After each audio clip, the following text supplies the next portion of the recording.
Je suis Samantha Bonnet-Tirao, conseillère pédagogique. Je dirige le département de la formation continue et de l'innovation.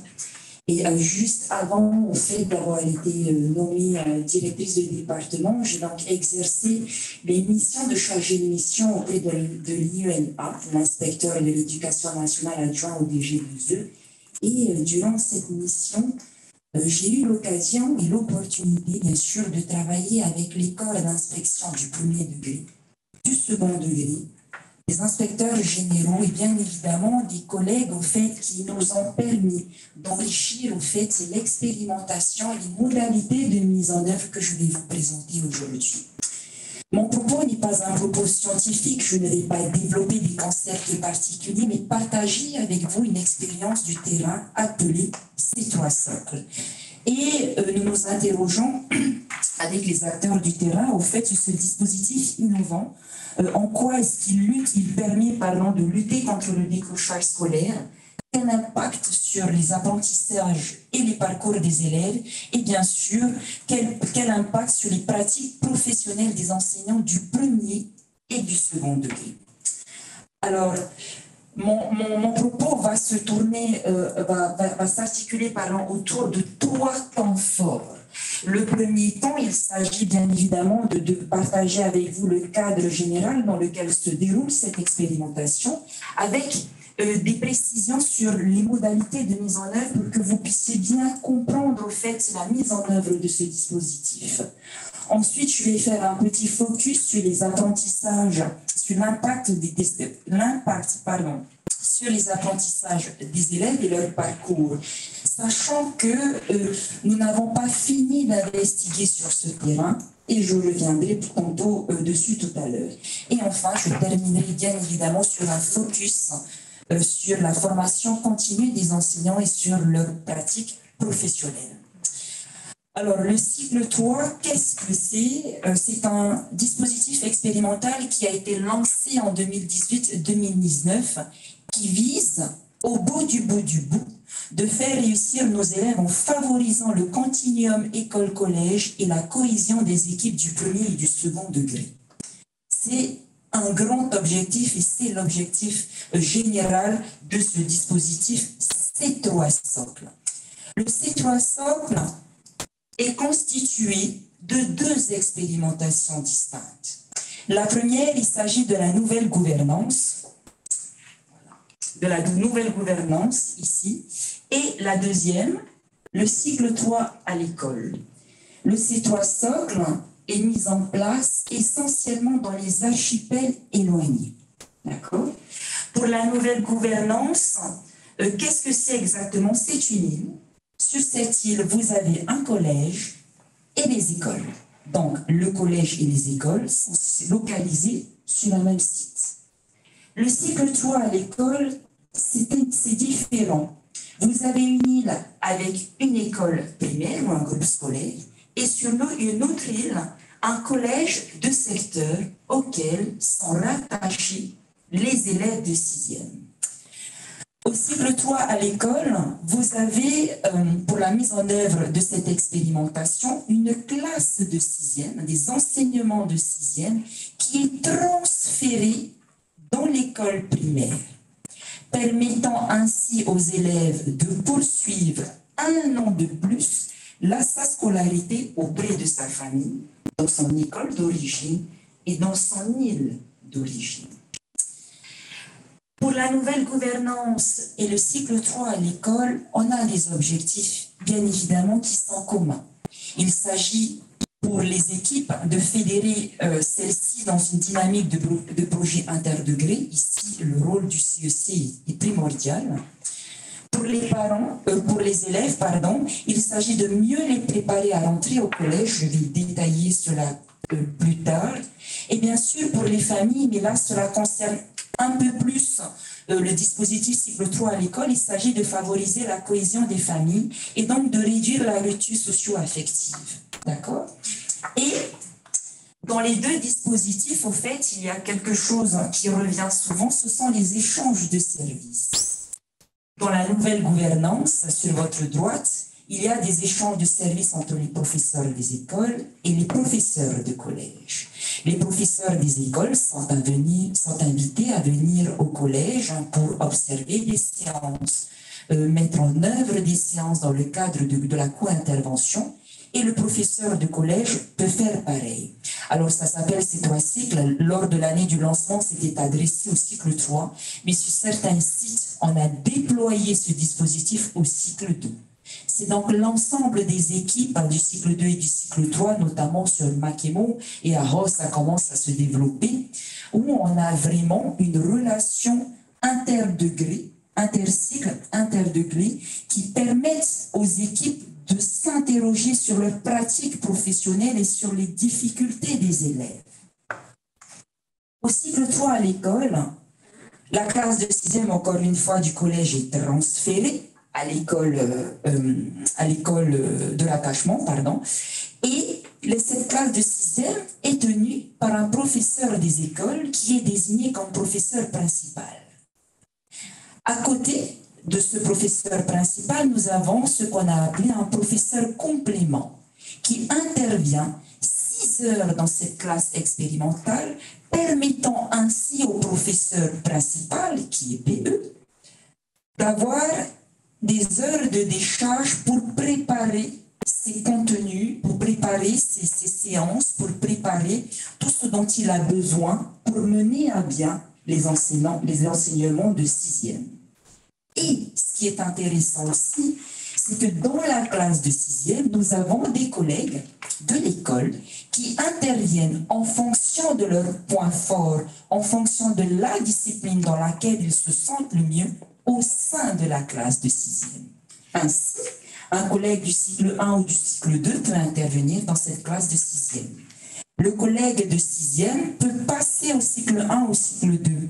Donc, au fait, cette polyvalence du métier, elle est aussi développée parce que les échanges de services dans la classe, mais au sein des cycles et au sein du cycle, est très enrichissante. Voilà un petit peu les objectifs généraux du C3 socle, encore une fois, avec 2 dispositifs distincts. Alors, bien évidemment, cette expérimentation n'est pas tombée comme un cheveu sur la soupe. Il y a un cadre institutionnel et des lois spécifiques qui nous permettent qui nous ont permis de mettre en œuvre ce dispositif qui est porté par le ministère de l'Éducation locale et bien sûr en étroite collaboration avec le vice-rectorat de la Polynésie française. Donc c'est vraiment une gouvernance partagée. La loi d'orientation de l'éducation de 1989 qui met en évidence au fait le découpage par cycle. Et ce découpage par cycle vise bien sûr à reconnaître et à respecter les différences entre les élèves sur le plan de leur capacité d'apprentissage. Plus tard, avec la refondation de l'école de juillet 2013, on passe à la mise en place du nouveau cycle 3, CM1, CM2, 6e. Ce qui nous permet donc de mettre en œuvre des choses innovantes, des opérations innovantes, actions innovantes, enseignements innovants, pour favoriser le rapprochement entre l'école élémentaire et le collège, qui se faisait déjà et qui se fait déjà. Mais c'était plus sur le volet pédagogique. Aujourd'hui, vous le verrez, nous rentrons vraiment dans les pratiques professionnelles des enseignants. Il y a bien sûr le conseil école-collège qui est une instance très forte et qui permet au fait aux équipes du premier et du second degré, école-collège, de travailler sur des problématiques qui vont leur permettre au fait d'apporter des réponses aux difficultés des élèves, aux besoins des élèves et de travailler ensemble dans le cadre du continuum école-collège pour consolider l'école du socle. Et bien sûr, pour la mise en place du C3 socle, un arrêté en Conseil des ministres qui a permis de clarifier le cadre juridique, administratif et opérationnel a été voté en Conseil des ministres en avril 2021. J'attire votre attention sur le fait qu'on a lancé en 2018 et que cet arrêté est sorti en 2021 pour la simple et unique raison qu'il a fallu au fait identifier les phases phares, les opérations phares, les organisations phares. Et nous avons dû, au fait, organiser la concertation avec l'ensemble des acteurs, non pas pour que cet arrêté soit descendant, mais c'est quelque chose que nous avons écrit en faisant appel à l'intelligence collective. Alors, comment est-ce que s'organise la mise en œuvre de ce dispositif citoyen socle? Dans le cadre de cette mise en œuvre, bien sûr, nous sommes dans une gouvernance partagée entre le vice-rectorat, le ministère de l'Éducation et la DG2E. Ce sont des instances qui constituent le comité de pilotage, qui a pour fonction, en fait, qui prend des décisions stratégiques et qui nous oriente en fonction de la politique éducative du pays et des ambitions, en fait, fixées par les autorités compétentes. Ensuite, nous avons un comité opérationnel qui, bien sûr, et dans lequel, interviennent toujours les représentants du comité de pilotage. Et dans ce comité opérationnel, nous avons des inspecteurs du premier et du second degré. OK. Nous avons un coordonnateur du dispositif, c'était moi. Et, son rôle, au fait, consiste à définir les contenus et des modalités de mise en œuvre. On parle d'organisation, d'accompagnement, de formation. Et ensuite, nous faisons part aux acteurs du terrain par le biais notamment des binômes IEN, IAIPR, inspecteurs premier, second degré, des chefs d'établissement. Nous en faisons part aux équipes de circonscription, aux formateurs de la DG2E qui vont déployer au fait le cadre défini dans les écoles expérimentales en lien toujours avec les collèges de rattachement. Alors, maintenant, mon propos va plus s'orienter, va faire un focus sur le cycle 3 à l'école, parce que c'est le dispositif que j'ai le mieux suivi, ou du moins le dispositif pour lequel j'ai davantage de données. Le cycle 3 à l'école, encore une fois, c'est le collège sur une île et l'école sur une autre île, et une classe de 6e est transférée à l'école. Actuellement, nous avons 11 sites expérimentaux répartis sur les 3 archipels les plus éloignés, aux Marquises, aux Tuamotu et aux Australes. Nous avons, comme l'a dit M. Tournier tout à l'heure, 108 élèves, alors qu'au départ, nous étions, si ma mémoire est bonne, à 59 élèves en 2018. Aujourd'hui, nous sommes à 108 élèves. Ce qui est intéressant ici, c'est qu'au fait, tous les dispositifs ne sont pas rentrés dans l'expérimentation, tous les sites, ne sont pas rentrés dans l'expérimentation en 2018. L'entrée a été progressive. Nous avons commencé avec 5 sites en 2018 et aujourd'hui, nous sommes à 11 sites. Chaque école ou plusieurs écoles, c'est le cas des Tuamotu par exemple, sont rattachées à un collège de secteur. Un collège de secteur, voilà. Et ce qui est intéressant, c'est que nous avons des sites expérimentaux où on a des classes uniques de 6e dans les écoles primaires, mais nous avons des sites où nous avons des classes multicours. Donc, le professeur principal qui accueille cette expérimentation est en charge des enseignements de 6e, de CM2 et de CM1. On peut déjà imaginer les contenus de formation qui sont amenés, bien évidemment, sur le terrain. Donc, voilà un petit peu pour situer la présence des sites expérimentaux sur notre territoire. Alors, comment ça fonctionne très rapidement? Je vais essayer d'être clair et simple. Les élèves de la classe de 6e sont inscrits au collège. Même s'ils sont à l'école, ils sont inscrits au collège. Ils sont rattachés administrativement au collège, ce qui leur permet en fait d'accéder à la demande de bourse, aux fonds sociaux et à tout ce que peut bénéficier un collégien en fait qui est inscrit dans une classe de 6e en collège. Un professeur principal, je l'ai dit tout à l'heure, assure 21 heures d'enseignement et il a 6 heures de décharge assurée par un professeur complémentaire. Ces professeurs principaux sont en général, sont pour l'essentiel des titulaires expérimentés. Nous avons des T1 et des T2, des sortants de l'INSPE, qui sont à l'intérieur de ces dispositifs, et puis nous avons aussi des CDI. Les autres professeurs de l'école interviennent dans la classe expérimentale, donc il y a des échanges de services. Et ce qui est intéressant, c'est que les professeurs du collège et le principal se déplacent à l'école au moins 2 à 3 fois par an. Vice-versa, le professeur principal de la classe de 6e se déplace aussi au collège. Et je rentrerai plus tard dans les détails. Et bien sûr, et là c'est le temps phare au fait de cette expérimentation, il y a un temps d'immersion des élèves au collège.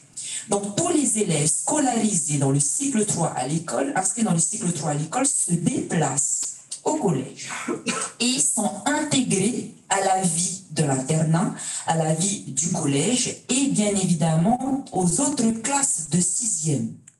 Donc, ils vivent un petit peu, avant de rentrer dans cet établissement qu'ils ne connaissent pas, dans la peau d'un collégien qui aurait vécu, en fait, une année de 6e, du moins une expérience en collège. Et je fais un focus, au fait, sur l'internat, parce que dans les archipels éloignés, nos principaux interviennent beaucoup sur la partie éducative en lien bien sûr avec les personnels compétents, notamment sur comment on fait sa lessive, comment on range son placard, comment bien entretenir ses affaires, son matériel d'école. Et je reviendrai tout à l'heure dessus lorsque je parlerai des enseignants. Quel accompagnement in situ quel accompagnement en formation des équipes in situ?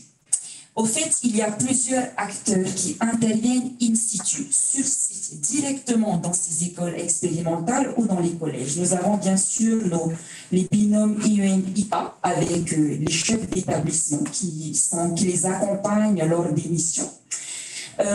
Ils font essentiellement des visites de classe et c'est l'occasion pour eux de leur apporter des apports didactiques. Ils rencontrent les parents, les enseignants, ils participent aussi au conseil de classe et surtout, ils aident l'équipe sur site à organiser, réguler les enseignements et notamment tout ce qui est de l'ordre administratif et organisationnel pour alléger en fait la charge des équipes en école.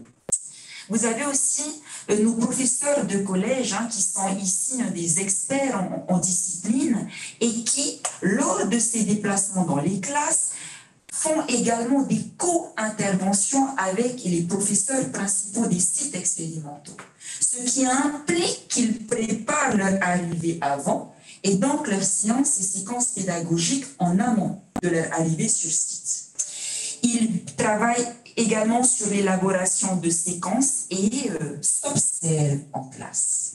Nous avons bien sûr l'équipe de circonscription qui est incontournable, constituée d'IREM, de conseillers pédagogiques, spécialistes en langue et culture polynésienne, et qui apportent essentiellement des conseils pédagogiques et qui construisent avec eux des projets ou des séquences pédagogiques. Et ensuite, les formateurs de la DG2E, essentiellement le DAP et le DRCI, qui apportent bien évidemment en complément de l'équipe de circonscription des conseils pédagogiques et qui co-construisent également avec eux, mais qui mettent en œuvre aussi des séances. Donc les formateurs de la DG2E font des séances, eux sont en observation, on co-construit, ils poursuivent la construction de séquences et en général on répond à la carte. Il y a un gros volet sur la formation numérique aussi, je reviendrai tout à l'heure dessus. Alors, quel impact sur les apprentissages des élèves? Très rapidement, les élèves de 6e des classes expérimentales ont d'aussi bons résultats que les élèves de 6e en collège. Des élèves autonomes, on a des élèves autonomes qui ont une méthodologie de travail. Du statut d'écolier, ils passent au statut de collégien progressivement. Et puis, on a des élèves mieux préparés à rentrer au collège, quand ils arrivent en 5e, notamment à l'internat. Mieux préparés à l'éloignement avec leur famille. On a aussi des élèves qui s'intègrent bien en classe de 5e. Ici, je vous fais part de retour de terrain. Les questionnaires semi-directifs que nous avons élaborés dans un groupe de travail vont permettre au fait d'apporter des précisions sur ce que je viens de dire ici. Quel impact sur le parcours scolaire des élèves maintenant? Nous avions en 2018-2019, et c'est cette cohorte-là que j'expose ici, 49 élèves inscrits dans le groupe expérimental et 190 dans le groupe témoin. Le groupe témoin, c'est donc ceux qui ont réalisé leur scolarité en 6e au collège. J'attire votre attention au fait que sur certains archipels, nous avons des structures, la présence de structures spécifiques. Et c'est important pour la suite de ce que je vais vous présenter.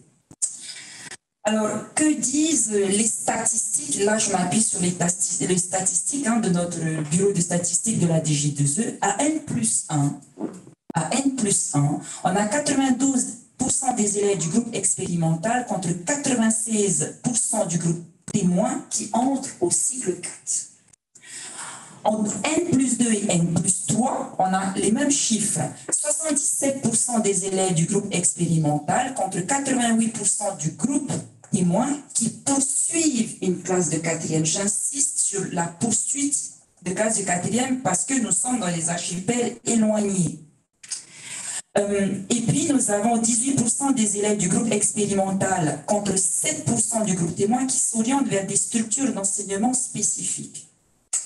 Si on regarde au fait l'évolution de N1 à N+3, pour les deux groupes d'élèves, des élèves s'orientent vers ces structures dès la sortie du cycle 3 en N+1. On a des élèves qui s'orientent vers ces structures d'enseignement et de formation dès la sortie du cycle 3 en N+1. Et le taux d'élèves qui tendent vers ces orientations se voit doubler en N2 et stagne en N3. Je fais un focus dessus, au fait, tout ça pour mettre en évidence le fait que le contexte géographique et la présence de ces structures spécifiques influencent l'orientation des élèves, mais aussi des familles. Ça, c'est une autre histoire. Toujours sur l'impact du parcours scolaire des élèves, un focus sur le DNB. Dans le groupe expérimental, nous avons un taux de présence de 65,3% entre 73,2% au groupe témoin, et puis un taux de réussite qui est quand même élevé. Nos élèves réussissent quand même, qu'ils soient, même quand ils sont dans le groupe expérimental ou dans ce dispositif particulier. Que disent les chiffres à N+4? Ici, j'ai souhaité brièvement mettre en évidence au fait le pourcentage d'élèves qui se sont orientés vers des secondes professionnelles, des CAP, d'autres ont été maintenus au CJA en 3e, et puis certains se sont bien évidemment orientés vers d'autres structures. Alors, rapidement, au fait, ce qui est retenu ici, au fait, c'est que concernant le parcours scolaire des élèves, on a une tendance des élèves à s'orienter vers une MFR ou un CJA dès la sortie du cycle 3 N+1, que ce soit pour le groupe expérimental ou le groupe témoin. Après la scolarité obligatoire, la tendance des élèves des archipels éloignés à s'orienter vers des voies professionnelles se confirme, et c'est confirmé par les chefs d'établissement et nos inspecteurs de l'éducation nationale. Ainsi, pour l'accord de 2018-2019, le dispositif expérimental du cycle 3 contribue à la lutte contre le déracinement qui reste un frein néanmoins à la poursuite des études pour les élèves des archipels éloignés. On va poursuivre cette investigation avec le groupe de travail et nous présenterons bien sûr cela quand cela pourrait être fait. Un focus sur la formation des enseignants. À côté de la formation in situ, nous organisons à la DG2E des séminaires une fois par an à destination des équipes enseignantes. En juin 2018, nous avions les acteurs des deux dispositifs. En 2019, pareil. En février 2020, on a scindé. Pourquoi? Parce qu'on s'est rendu compte que les besoins n'étaient pas les mêmes. Les objectifs sont les mêmes, les préoccupations diffèrent. Parce que les modalités ne sont pas les mêmes. Il fallait donc répondre à nos collègues de manière efficace pour qu'eux puissent être autonomes et rentrer dans leur établissement ou école pour pouvoir prendre en main leurs élèves avec une plus grande efficience et efficacité. Et en octobre 2022, nous avons réalisé un séminaire du cycle 3 à l'école. Alors, tout ça pour vous dire qu'au début, les expérimentations ont été regroupées petit à petit parce que nous avons affiné les objectifs et l'investigation auprès de nos collègues, les contenus de formation ont évolué. Ici, par exemple, vous avez l'évolution on va dire, du cadre qui a été présenté. En 2018, on avait la présentation des enjeux, l'organisation des enseignements avec des modalités administratives. En termes de contenu, on faisait un point sur les programmes en maths, en français, en sciences et en histoire. C'était des points. C'est l'année de lancement. En juin 2019, on a clarifié les modalités administratives et on a mis en place des conventions. On a eu des retours d'expérience et concernant les apports, on a réussi à apporter des apports scientifiques et didactiques en français, en maths et en histoire-géographie. Les collègues sont rentrés avec des progressions disciplinaires. Ensuite, le cadre a évolué. Et les contenus ont évolué parce que nous avons réussi à analyser non pas les besoins formulés par les enseignants, mais les difficultés de leurs élèves. C'est ça qui était intéressant. Il n'y a rien de plus difficile que d'exprimer un besoin en termes de formation. Donc, on a analysé les difficultés des élèves. Et ça, c'était un travail passionnant. On a réorganisé cela et on a proposé une autre manière de faire. En février 2020, nous sommes arrivés à la co-construction de ces séquences et des apports scientifiques et didactiques ont été apportés par nos inspecteurs, voire par des professeurs spécialistes dans certains domaines. Il y a eu des observations de sciences avec des analyses de pratiques. Et en octobre 2020, on a vraiment développé la partie sur les échanges entre enseignants sur les pratiques, parce que c'est ce qui manquait dans les autres dispositifs. Du coup, les enseignants, les équipes ne sont plus partis avec des séquences pédagogiques, mais avec des méthodes et des démarches. Ils étaient donc plus autonomes pour pouvoir travailler seuls dans leur école isolée. Alors, je fais un focus ici sur les 30 compétences de l'enseignant parce que c'est dans cette perspective que au sein de mon département, on va orienter au fait la formation des collègues du cycle 3 à l'école. On a réussi, au travers du dernier séminaire et des autres aussi d'ailleurs, à positionner les collègues enseignants. Ils se sont positionnés, ils sont allés chercher où est-ce qu'ils se situent. On a constaté au fait que nos collègues étaient plus dans la partie technique. Donc le reste à développer. Et je crois que c'est bientôt l'heure. Je vais continuer dessus. Au travers de ces formations, au fait, on a pu aussi échanger avec eux et je m'appuie ici sur la recherche et les travaux qu'ont menés, les travaux de terrain qu'ont menés nos inspecteurs Johnny Biré et Vincent Ricomé, que j'ai adapté au fait au cycle 3 à l'école.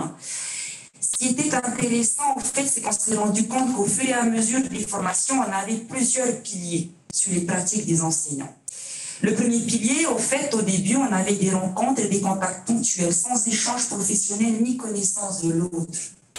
Au deuxième pilier, des échanges de services étaient effectués avec des échanges de documents qui ne questionnent pas les pratiques. Au troisième pilier, des échanges entre enseignants sur les pratiques pour faire émerger des méthodes et des démarches, notre dernier séminaire. Des projets co-construits à partir des échanges entre enseignants sur les pratiques et les difficultés des élèves pour le pilier 4 et le pilier 5 des pratiques pédagogiques harmonisées. Nous souhaitons, c'est notre objectif, arriver au palier 4 et 5. Du 1 au palier 3, pour arriver du palier 1 au palier 3, on a mis 4 ans. On va y arriver. J'y crois. Voilà, je vais terminer là. Merci beaucoup de m'avoir écouté. Et au fait, je ne vais pas faire de conclusion spécifique, si ce n'est que cette expérimentation est vraiment quelque chose d'extraordinaire. Et elle a impliqué, au fait, chez les acteurs à réfléchir à la formation autrement. On n'est plus dans les formations descendantes. Ça ne marche plus. Et du coup, on continue ce travail avec les collègues du second degré, les PLC et les inspecteurs du premier et du second degré. Et j'ai mis cette phrase que j'aime beaucoup, un extrait de Romuald Normand dans le bouquin de François Muller, qui nous suit depuis la métropole. Des enseignants qui apprennent sont des élèves qui réussissent. Et il dit au fait la clé de la réussite, c'est d'abord le collectif d'enseignants, échangeant idées, ressources, partageant expériences, connaissances et compétences. Voilà. Merci de m'avoir écouté.